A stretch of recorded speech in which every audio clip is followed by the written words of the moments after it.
कुछ लोगों को राष्ट्रीय हित का ज्ञान नहीं, दुश्मनों संग मिले।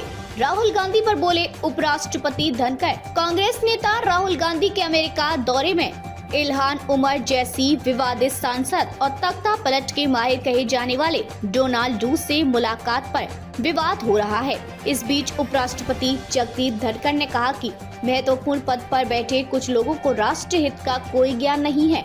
संवैधानिक पद पर बैठे एक व्यक्ति का देश के दुश्मनों में शामिल होना निंदनीय, घिनौना और असहनीय है। धनखड़ ने संसद भवन परिसर में राज्यसभा सचिवालय में इंटर्नशिप कर रहे छात्रों को संबोधित करते हुए कहा कि देश के बाहर हर एक भारतीय को राष्ट्र का राजदूत बनना होगा।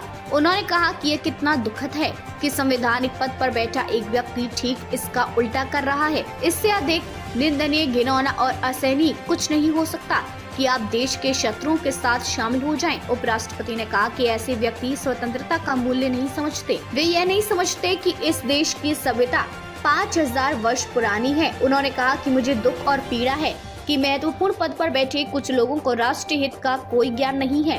उन्होंने कहा कि एक सच्चा भारतीय कभी भी दुश्मनों का साथ नहीं देगा। धनखड़ ने कहा कि मैं इस बात से दुखी और परेशान हूँ कि महत्वपूर्ण पद पर बैठे कुछ लोगों को भारत के बारे में कोई जानकारी नहीं है। उन्हें ना तो हमारे संविधान का कोई ज्ञान है और ना ही उन्हें राष्ट्रीय हित की कोई जानकारी है। उन्होंने कहा कि आज जो कुछ भी हो रहा है उसे देखकर दिल दहल रहा है। इस आजादी को पाने में, इस आजादी की रक्षा करने में और देश की रक्षा करने में सर्वोच्च बलिदान दिया है। इसे याद रखा जाना चाहिए। धनखड़ ने कहा कि हमारे भाई बहन देश की रक्षा में पूरी तरह तत्पर हैं। माताओं ने अपने बेटे खोए हैं, पत्नियों ने अपने पति खोए हैं।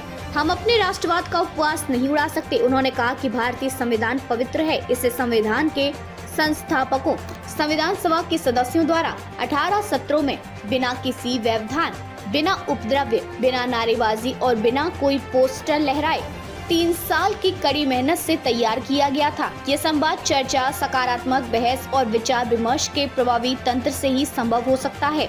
उनके सक्षम कई मुद्दे विभाजनकारी थे और सहमति बनाना आसान नहीं था। उन्होंने कहा कि अब कुछ लोग हमारे देश को विभाजित करना चाहते हैं। यह अज्ञानता की चरम सीमा है।